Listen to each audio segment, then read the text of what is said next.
Hi everyone. I thought I'd do a quick video about one of the topics that keeps on coming up when I've been doing quite a few audits actually. Uh, what's been happening is I've been doing a lot of audits to try to fix and repair people's SEO, and I've come across some site migrations that have happened in the past. They normally don't say that in advance. It's normally something that I come across whilst I'm doing the audit. And I find that it happens normally within the last 2 years, sometimes within the last 12 months, and then the SEO performance has taken a drastic downturn. And what that's really come down to, it's really just the organization or the people who are managing the project, the migration project. They aren't planning the migration strategy that well. So I thought I'd cover it quickly in this video because it is absolutely critical.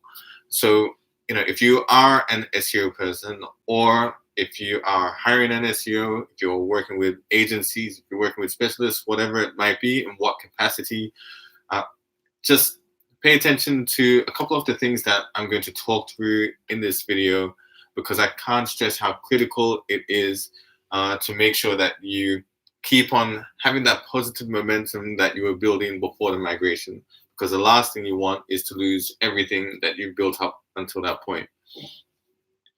So some of the key mistakes that I tend to find, it normally comes from stakeholders making an ill-informed decision. Now, it's not always their fault, because stakeholders aren't SEO people.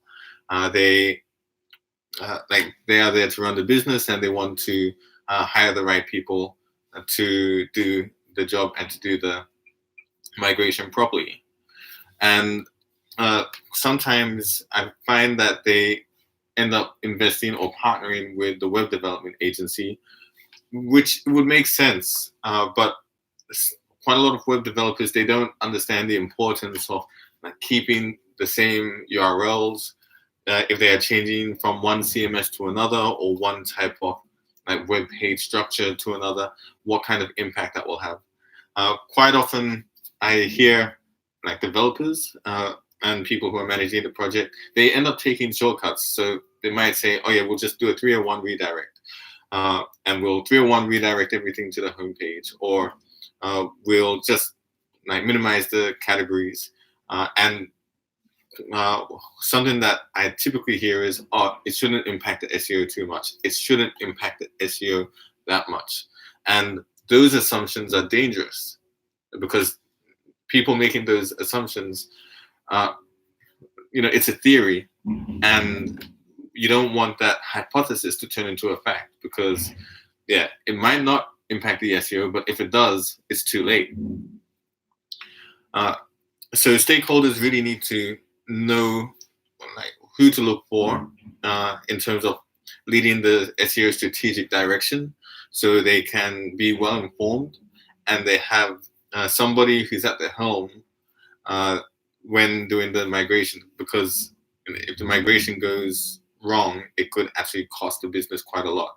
And this is what I've seen in several cases.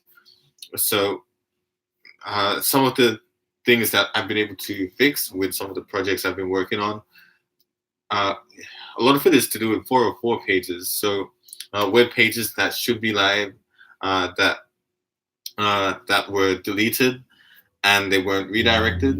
In some of my most recent cases, I've been able to add the 301 redirects to the correct categories. Ideally, I would have wanted to republish the web pages, and I think in some cases I was able to do that, just where content that was generating, well, in one case it was generating I think 60% of the site's traffic, and it was just going straight to a 404 page, not checking the domain canonicals to make sure that everything is redirecting to the correct URL, checking historical URLs that were getting traffic or that even had links, and really just having a really strong QA process. So stakeholders really need to ask the right questions, and they need to ask the questions to the technical specialists, because if they're talking to the salesperson or the account manager, like most likely they're going to try to sell them a product, and or what do the stakeholders want it to be, what process is required, what can be maintained in its exact form on the new platform, and if it can't, what are the solutions that can be implemented uh, in order to maintain and preserve what the site has. Now, when it comes to investing, stakeholders shouldn't try to go cheap, because if you go cheap, uh, like most likely going to get a cheap option. And if it requires more time, then you need to invest in it, because it's something that you're going to build